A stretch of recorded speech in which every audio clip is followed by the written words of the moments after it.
Good morning, everyone. Just like to say the first three speakers this morning were fantastic presentations, and especially the smart Docklands. I would love to have something like that in the UK. And I can't think of any examples. I don't know if you can, Paul. But what a fantastic initiative, and hopefully something that we can bring across. My name is Vishal Shah, and I work as an investment associate at UNI. Meaningless title. I'm actually talking to you today about what is effectively my side job, and that's the interaction with prop techs and the tech industry. So a little bit about UNI. UNI is a specialist regeneration developer focused on developing or transforming undervalued cities and town centres. And UNI operates in three main geographies, in London, Manchester, and also here in Dublin. I joined UNI about 15 months ago from a prop tech, from a pretty well-known large prop tech firm. And my background was actually in finance. I spent 7 years in finance, and then 2 years at the real estate tech company. And now I'm at UNI. And one of my primary goals at UNI is to act as a translator between quite a traditional real estate developer and the tech community. So today I'm going to talk to you about how we partner and how we invest with that prop tech community. Here on screen, you've got an example of one of the investments we made, a company called Matterport, and this is actually their technology was mentioned earlier on with the point-to-point LiDAR imaging. This is one of the sites that we have in London that's currently available on the market, and this is supporting our marketing effort. And as a AR, VR tool, just a way in which you can run a viewing remotely, but also the information that you can capture from a development. If you think about sort of a building is like an onion, and you can peel back the layers with this type of technology.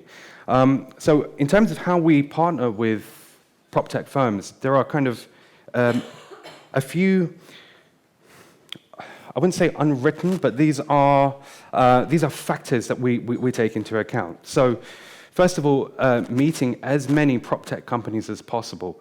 Now, when you have a day job, that's a really, really hard thing to do, and events like this are really crucial to learn and understand about what different prop techs are doing. So meet, greet, evaluate, and repeat over and over again.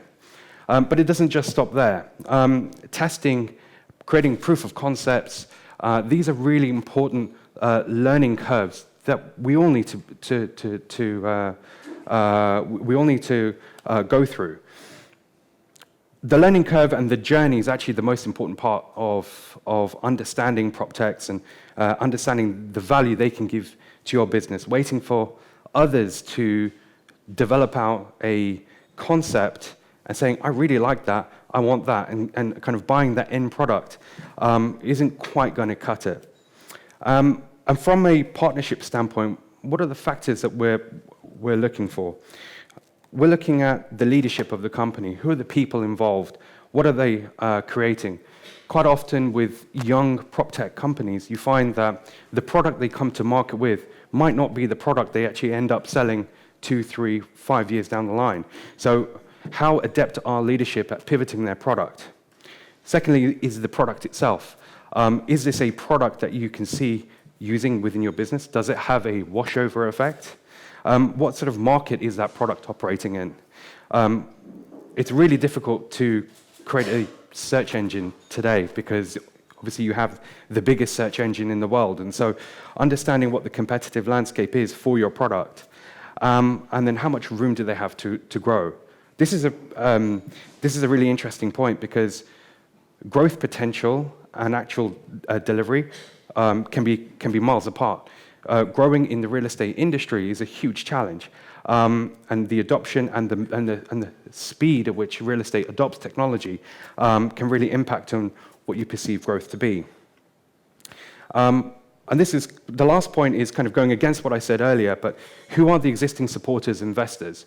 If you have guys like Blackstone or your Brookfields of the world investing in prop tech, then there's a clear indicator that this is a viable technology and it has the legs to grow.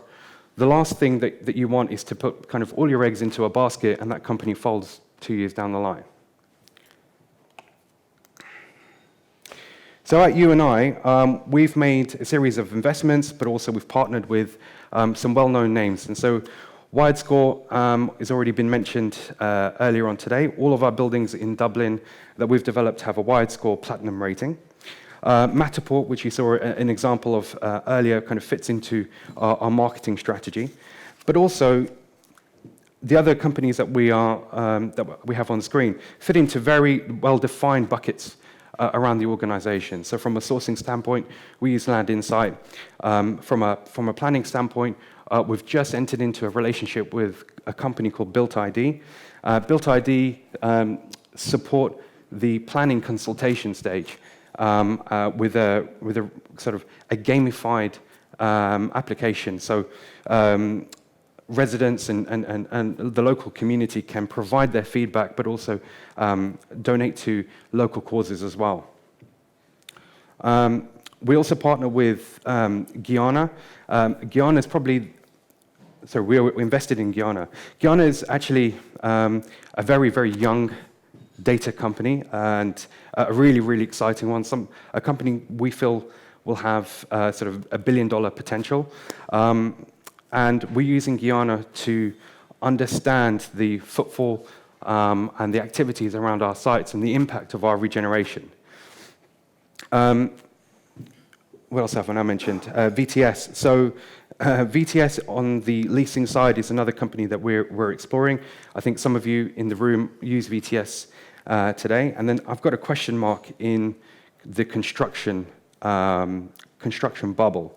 And it's not to say that there aren't construction or con-tech companies out there, but if we think about the criteria that we're looking at, we haven't quite yet found companies with the leadership.